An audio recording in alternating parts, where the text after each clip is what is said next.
Okay, so obviously we're here. You've just released what is normally a tricky third album, but in your case, it's kind of the opposite. Am I right in saying that? I mean, I guess I had a long time to think about it. I had a long time to mull over, quite a lot of time when I wasn't on the road. So I think starting with it, I was like, oh my goodness, I have a massive 2020 ahead of me. Now, things seem to be, how can I put this? From my understanding and reading, and please do tell me if I'm wrong, but I understand your lovely voice comes from circumstances which weren't ideal.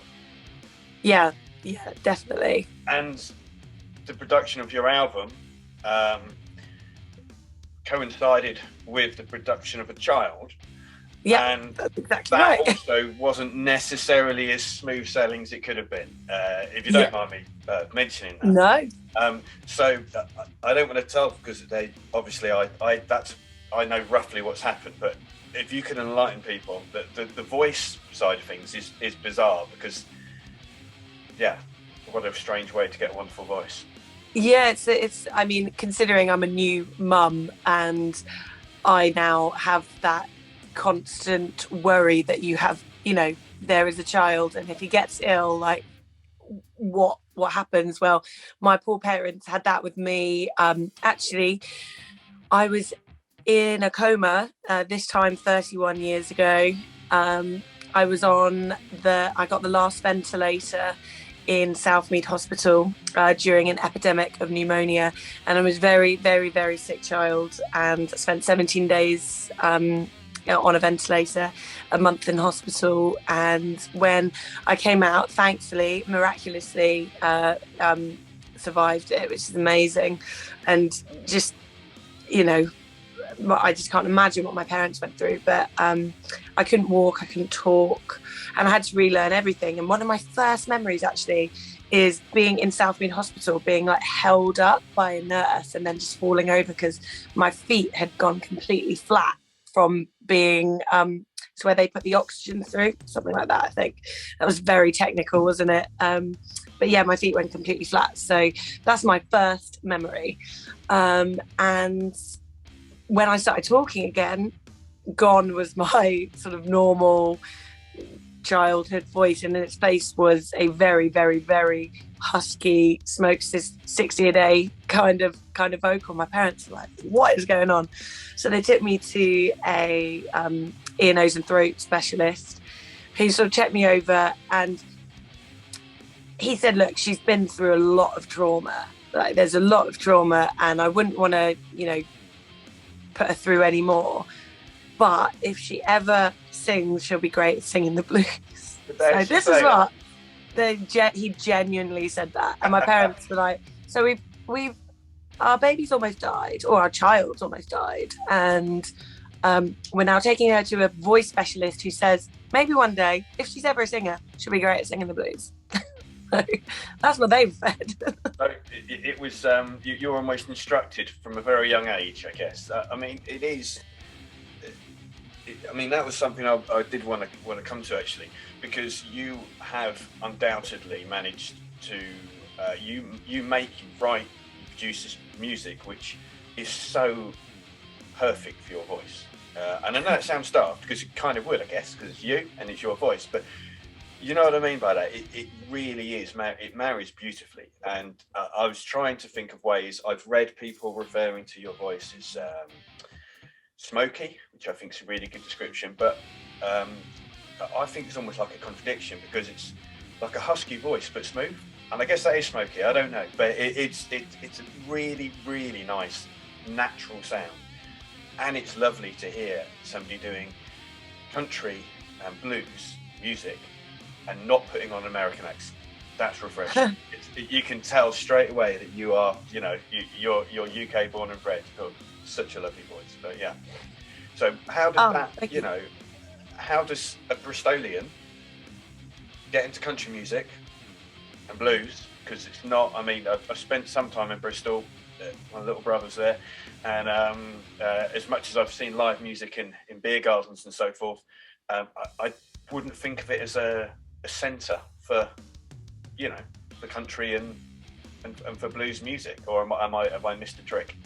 Well, I mean, Bristol's got a really eclectic music scene. For me, the blues, the country, that came from my parents listening, especially my dad. My dad was in a rock and roll band. I listened to a lot of, Chess Records blues and rock and roll. And my mum was a gospel singer. But actually, Bristol has a lot to answer for, especially this record. I made a couple of albums in Nashville. I was due to make this album in Nashville in 2020.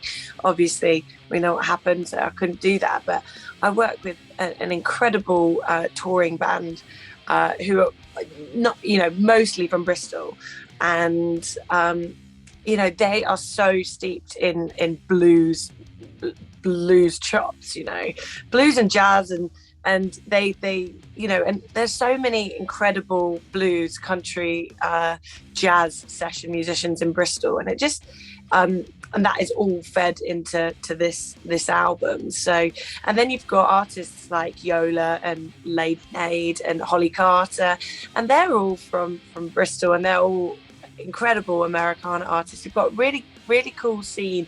It might not be huge, but there's definitely a lot going on, and I just think Bristol is very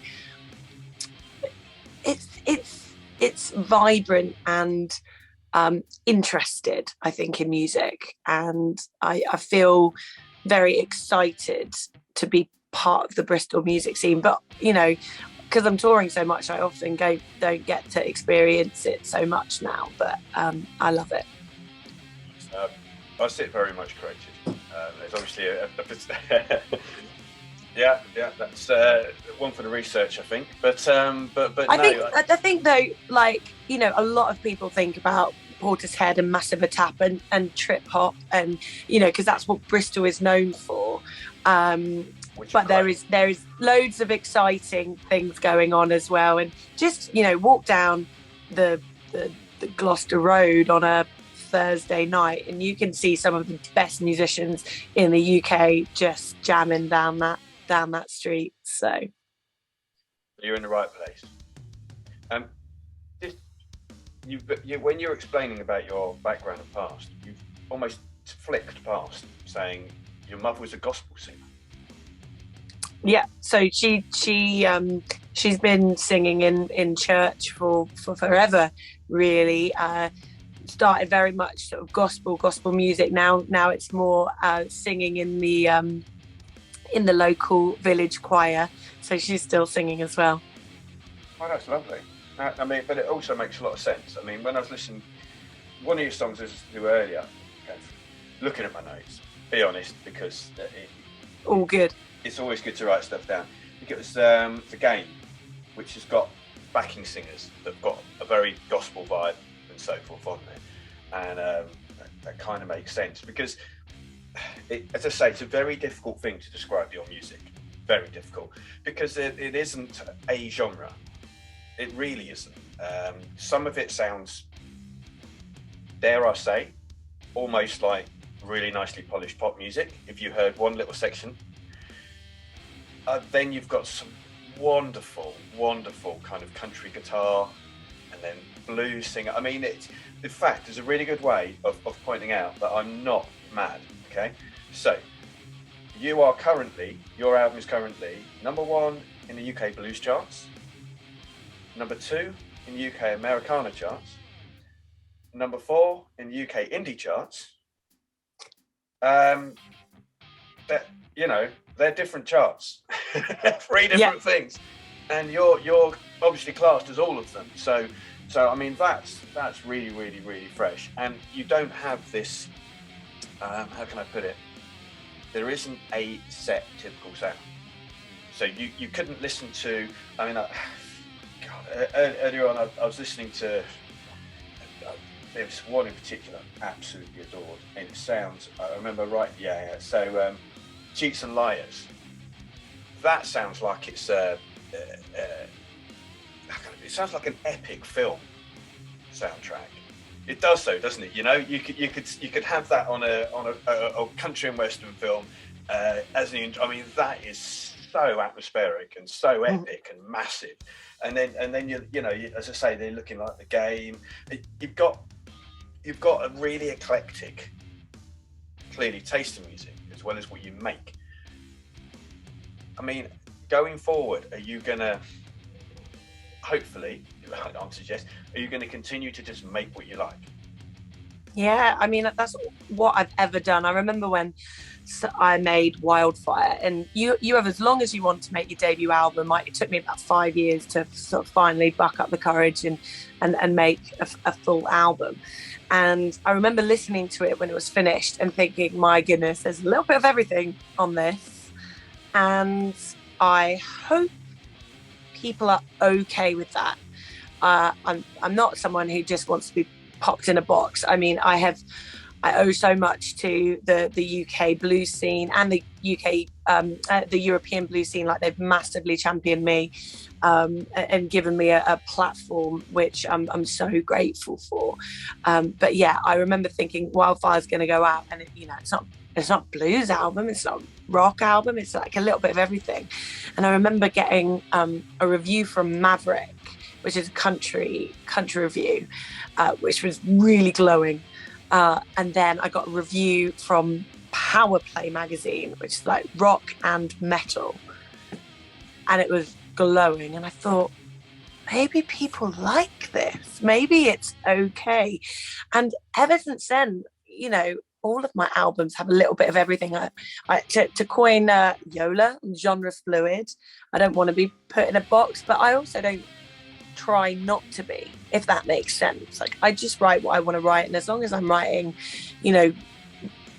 good, honest music that connects with the listener, then that's all I've ever wanted to do. Oh. My dog's come to say hi, by the way. Well, dog, come on. Oh, you're gorgeous. Here she is. Are we going to do a dog off now? Do I have to go and get my dog? Oh yeah, what's your dog? You've got a more manly dog than me. Oh, really? Seriously. Give me 2 seconds. We can't do one dog without another. But this is the very first interview involving dogs. Amazing. What's your doggy called? I've got two. This is my little girl dog, and she's called Meg. Meg. Do you watch Family Guy? Yes. That's why. I wanted to be able to say, shut up, Meg. So that's the reason she's called Meg. And yeah, very cute. But yeah, that's Meg. So anyway, the dog thing, dearie me. Your dog is more of a proper dog, but there we go. Right, I've completely lost where I was now. We were talking, genre fluid, not wanting to be put in a box, or like not worrying about that. So yeah, talking, I guess, about the sound. And you've had a busy day. You've Planet Rock today as well. Yeah. It's a busy Sunday. It's been. It's just these last few months, my feet haven't touched the ground, and I've not really even been on tour. But last week was just insane. We did a 6-date sort of in a row tour, which was amazing to do, actually. It's been a while since I've done that. So we did a record store tour. So properly taking these big, polished songs and stripping them back to exactly how they started, just guitar and voice. And I think that was so amazing to do that.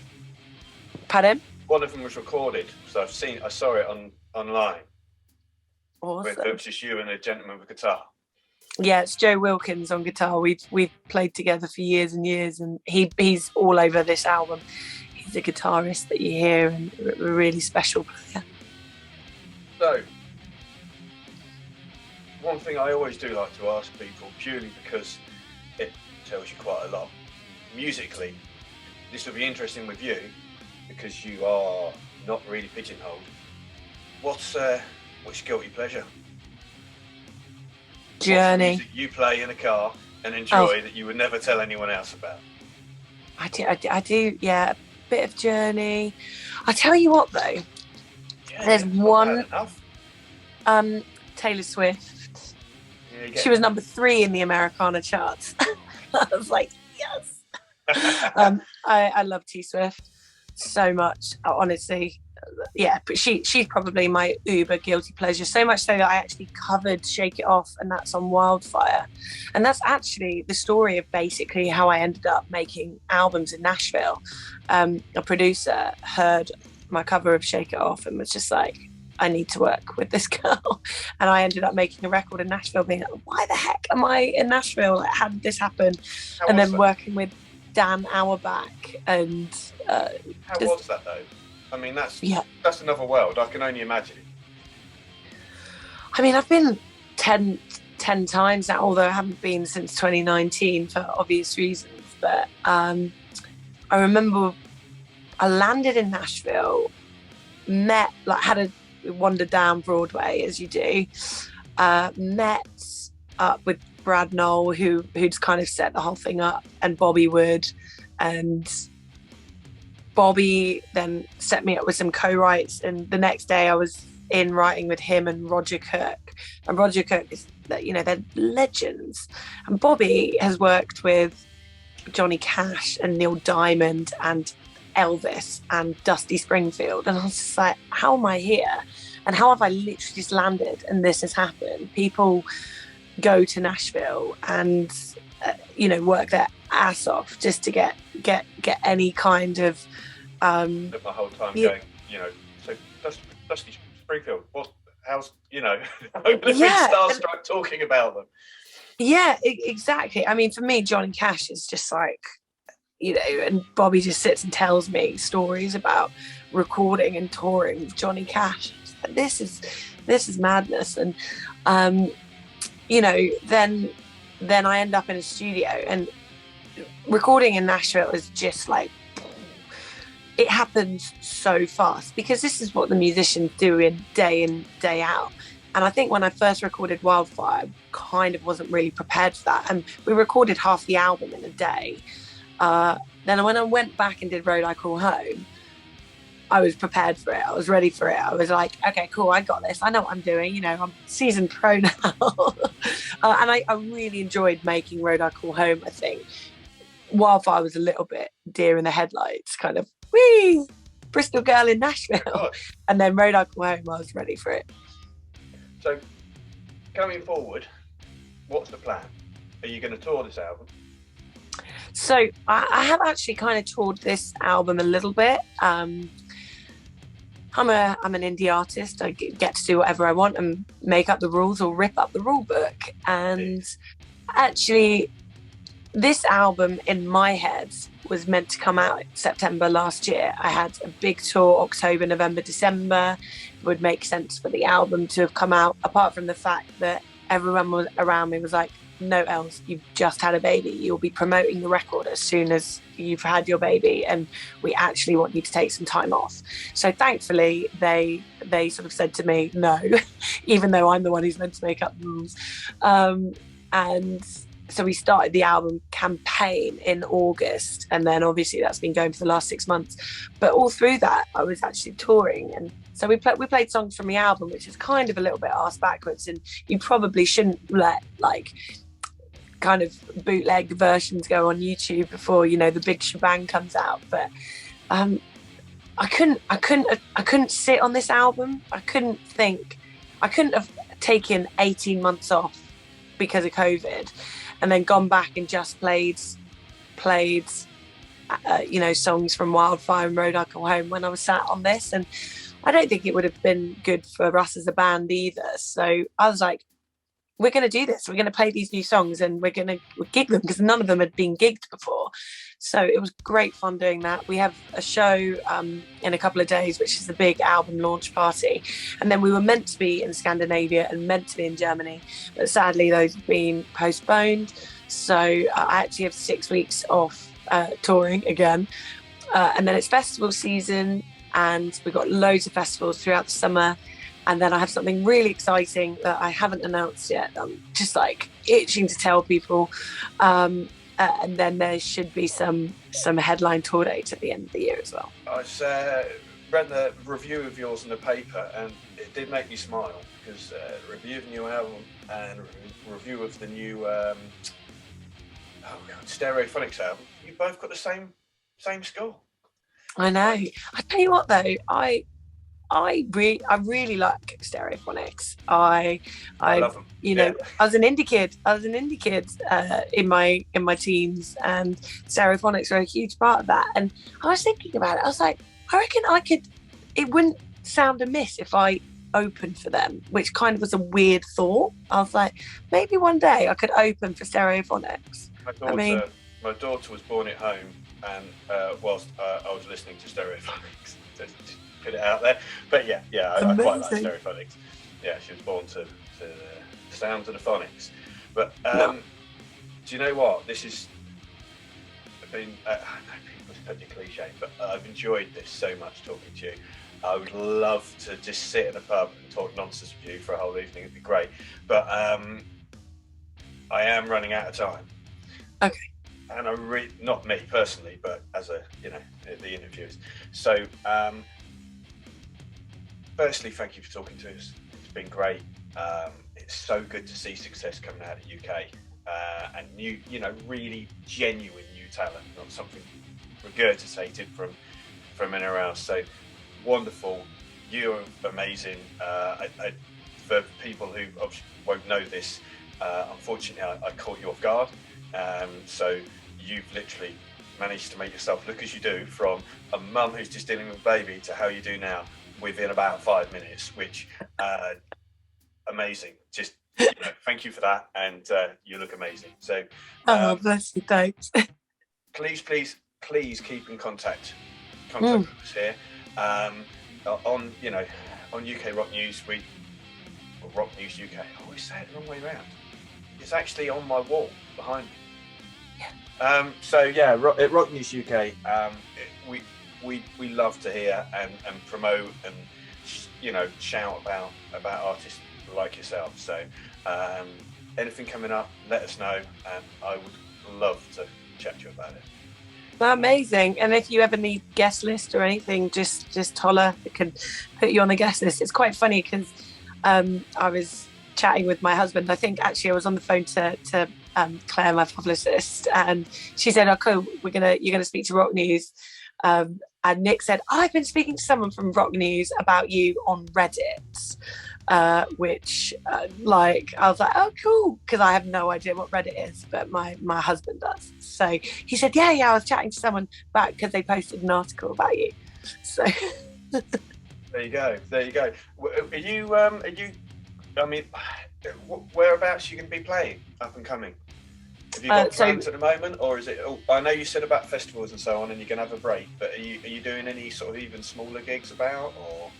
It'll be at the end of the year. The only thing I've got this side of the year is this side of festival season is the Omira in London. Right. So where are you based?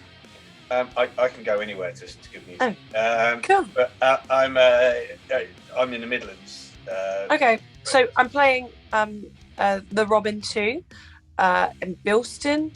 I'm headlining the Rhythm, Rock and Blues Festival. Blues, Rhythm and Rock Festival. That's it. Got to get them in the right order. You know it.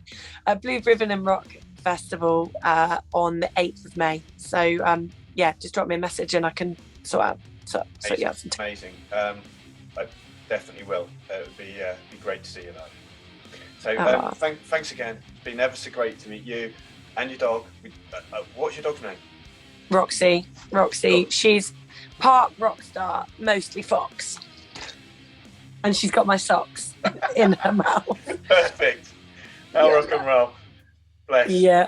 But listen, again, wonderful speaking to you, and I will definitely see you very soon. Awesome. Thanks so much, lovely. Anytime. Take care. Take care. Bye-bye.